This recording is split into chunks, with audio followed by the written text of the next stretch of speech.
Yo, welcome back. Let's talk about something. Let's talk about misinformation. You know the stuff that makes you question reality and your life choices. Like, did you really need to click on that headline about alien lizard people running the government? Spoiler, they're probably not real, but here's the thing. Misinformation isn't just random nonsense. It's actually a business model, and that's where things get really messy. So why is misinformation everywhere? It's very simple. It's like internet candy, and candy is addictive and bad for you. The more outrageous the story, the more clicks it will get. It's like a never-ending buffet of bad decisions, and we're all pretty much on the guest list. Platforms like Twitter, or previously known as X, it's actually the other way around. The more you click, the more ads they show and the more money they make. It's a cycle as old as time, or at least as old as dial-up internet. Drama sells, and boy does it sell fast. Controversy, conflict and confusion. These are the secret ingredients to a viral recipe. Now when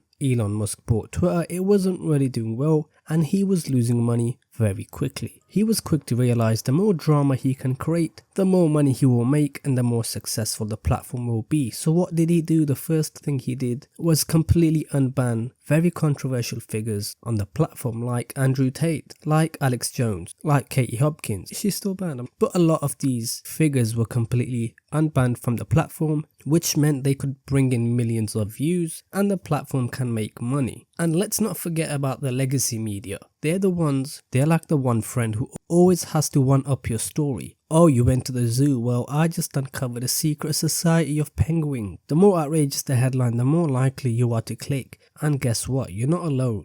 But here's where it gets serious. Misinformation isn't just annoying. It's like handing a toddler a box of fireworks. It's very fucking dangerous. When people believe false stories, it can cause real harm. Communities get divided, fear spreads faster, then you can say fake news. And sometimes it actually leads to violence like we've seen previously. Take the recent riot in England. A tragic crime was twisted into a wild tale about illegal immigration. Guess what? It wasn't true. But that didn't stop it from igniting real chaos. It's like spreading a rumor that your neighbor's cat is a secret spy. Sure, it's absurd, but it can still cause a lot of unnecessary drama. So why does this matter? Misinformation isn't just a funny meme. It's a ticking time bomb. It erodes trust, it divides communities, and it can lead to real-world problems. If we can't trust what we read, we end up arguing over whether pineapples belong on pizza instead of discussing real issues. So here are a few things to diffuse the situation. Number 1. Be skeptical. If a story seems to be designed to make you mad or shocked, ask yourself why. Is it really news or is it just rage bait? Number 2. Check multiple sources. Don't just rely on Twitter, don't just rely on legacy media. Check pretty much everything, see the public opinion. A lot of the time you can just go on Reddit and see what they're fucking saying. They're usually the right ones, but don't take my word for it. Make sure you read everything. Number 3. Follow the money. If someone's getting rich off your clicks, ask why. And maybe you don't need to feed the clickbait monster. And finally, don't get played. If something feels like it's poking your buttons a little too hard, step back. Not every headline deserves your outrage or your time.